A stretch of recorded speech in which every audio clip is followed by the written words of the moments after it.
నారాయణాయ. ఓం నమో నారాయణాయ. శ్రీమన్నారాయణీయం. నారాయణ భట్టతిరి రచన. 38వ దశకం ప్రారంభం. శ్రీకృష్ణుడిని గోకులానికి చేర్చటం. ఆనందరూప భగవన్నయీ దేవతారే ప్రాప్తే ప్రదీప్త భవదంగ నిర్యమణైః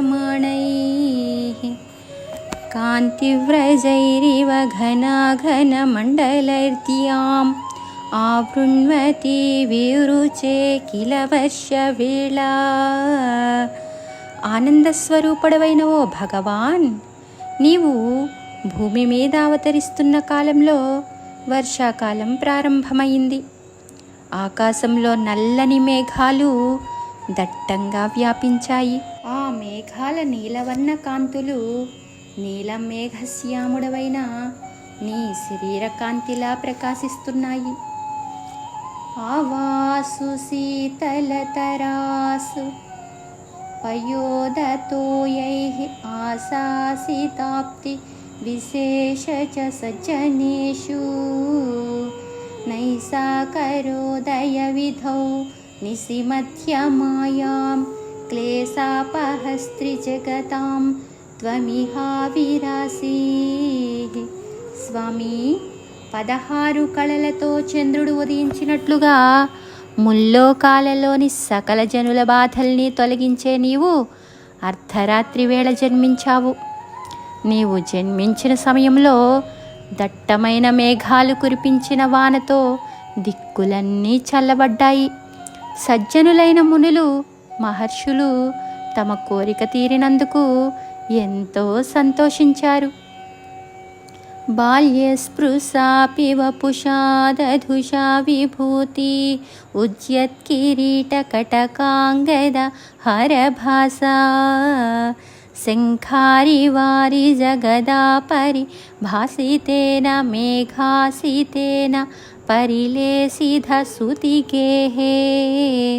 నీవు జన్మించిన ఇంటిలో చూపులకి నీవు చిన్న బాలుడిలా కనిపించినప్పటికీ శంఖం, చక్రం, గద, పద్మం, తలపై కిరీటం, కంకణాలు, భుజకీర్తులు, మణిహారాలు ధరించి నీలమేఘం లాంటి శరీరకాంతితో ప్రకాశిస్తున్నావు.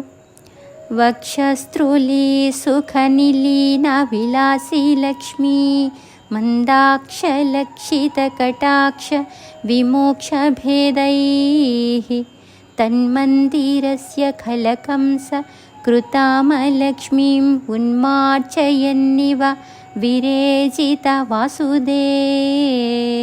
ఓ వాసుదేవా, లక్ష్మీదేవిని దివ్య వక్షస్థలంలో విలీనమై విలాసంగా ఉంటుంది.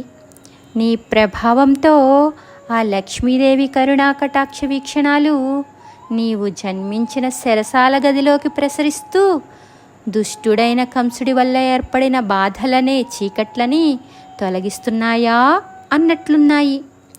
సౌరిస్తు ధీర మునిమండల చేతసోపి దూరస్థితం వపురుదీక్ష్య నిజేక్షణాభ్యాం ఆనంద బాష్ప పులకోద్గమ గద్గదాత్ర తుష్టావ దృష్టి మకరందరసంభవంతం. ఎంతో ధీరులైన మునులు, మహర్షుల మనసులకి సైతం అందని ఓ దివ్యమంగళ రూపాన్ని చూడగానే వసుదేవుడి మనసు ఆనందంతో నిండిపోయింది. ఆయన కళ్ళు ఆనంద బాష్పాలని వర్షించాయి. ఆయన దేహం పులకించి కంఠం గద్గదమయ్యింది. ఆ సమయంలో దయామకరందరసాన్ని ప్రసాదిస్తున్న నిన్ను వసుదేవుడు ఇలా భక్తిగా స్తుతించసాగాడు. దేవా ప్రసీద పరపురుష తాపవల్లీ నిర్లూనదాత్రా సమనేత్రా కళావిలాసిన్ భేదానపాకురు కృపా గురుభికటాక్షైః ఇచ్యాదితేన మునితేన చిరం నుతో భూః. ఓ పరమపురుషా, దేవదేవా, తాపాలు అనే తీగల్ని ఖండించే కత్తిలాంటి చూపులు గల ప్రభూ, నీ కంటి చూపులతో నా బాధలన్నింటినీ తొలగించు అంటూ నిన్ను చూసిన ఆనందంతో పరవశిస్తూ వసుదేవుడు నిన్ను భక్తిగా స్తుతించాడు. మాత్రాచ నేత్ర సలిలాస్తృత గాత్రవల్యా స్తోత్రైరభిష్టుత గుణ కరుణాలయస్త్వం ప్రాచీన జన్మయుగళం ప్రతిభోత్యతాభ్యాం మాతుర్గిరాదధిత మానుష బాలవేషం. ఓ కరుణాలయ, నీ తల్లి దేవకీదేవి కూడా సంతోషంతో పరవశించి ఆనంద భాష్పాలు రాలుస్తూ నీ గుణగుణాలన్నీ ఎన్నో స్తోత్రాలతో కీర్తించింది. అప్పుడు నీవు ఆ పుణ్యదంపతుల పూర్వజన్మలని జ్ఞాపకం చేసి ఆ తరువాత దేవకీదేవి కోరిన విధంగా తిరిగి శిశువు రూపాన్ని ధరించావు. త్వత్ప్రేరితస్తదను నందతనూజయాతే వ్యత్యాసమారచయితుం సహిసూరసూనుః త్వాం హస్తయోరహితచిత్తవిధార్యమార్యై అంభోరుహస్తకలహంస కిశోరరమ్యం. స్వామి, ఆ తరువాత నీ ప్రేరణతో వసుదేవుడు నిన్ను నందగోపుడి ఇంటికి తీసుకుపోయి అతడికి జన్మించిన యోగమాయని ఇక్కడికి తీసుకురావటానికి సంసిద్ధుడయ్యాడు. మహాయోగులు తమ ధ్యానంలో ఎల్లప్పుడూ నిలుపుకునే నిన్ను 2 పద్మాల మధ్య ఉన్న చిన్న కలహంసలా అందంగా ఉన్న నిన్ను వసుదేవుడు తన 2 చేతుల్లోకి తీసుకున్నాడు. జాతా తథా పశు సద్మని యోగ నిద్రా విముద్రితమథాకృత పౌరలోకం త్వత్ప్రేరణాత్ కిమివ చిత్రమచేతనర్యతు ద్వారై స్వయం వ్యఘటి సంఘటితై సుగాఢం. అదే సమయంలో నందగోపాలుడి ఇంటిలో జన్మించిన యోగమాయ నీ ప్రేరణతో గోకులంలో ఉన్న ప్రజలందరూ గాఢ నిద్రలో ఉండేలా చేసింది.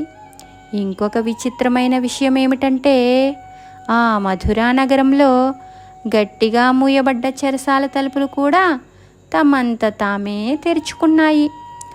శేషేణ భూరి ఫణవారిత వారణాధస్త్వైరం ప్రదర్శిత పథోమణి దీపితేనా త్వాం ధారయం సకలు ధన్యతమ ప్రతస్థే సోయం త్వమీశ మమ నాశయ రోగవేగాన్ మమ నాశయ రోగవేగాన్. ప్రభూ, జోరుగా కురుస్తున్న వర్షంలో వసుదేవుడు శిశువుగా ఉన్న నిన్ను గోకులానికి రహస్యంగా తీసుకువెళ్తున్నప్పుడు ఆదిశేషుడు తన 1000 పడగలని గొడుగులుగా ఉంచి నీ మీద వర్షం పడకుండా చేశాడు. ఆ పడగల మీద ఉన్న నీ మీద మణుల కాంతులు ప్రకాశిస్తుండగా ఆ వెలుగులో నిన్ను తీసుకొని గోకులానికి బయలుదేరాడు ధన్యుడైన ఆ వసుదేవుడు. అలాంటి ఓ కృష్ణ, నన్ను రోగాల బారి నుంచి రక్షించు స్వామి. 38వ దశకం సమాప్తం.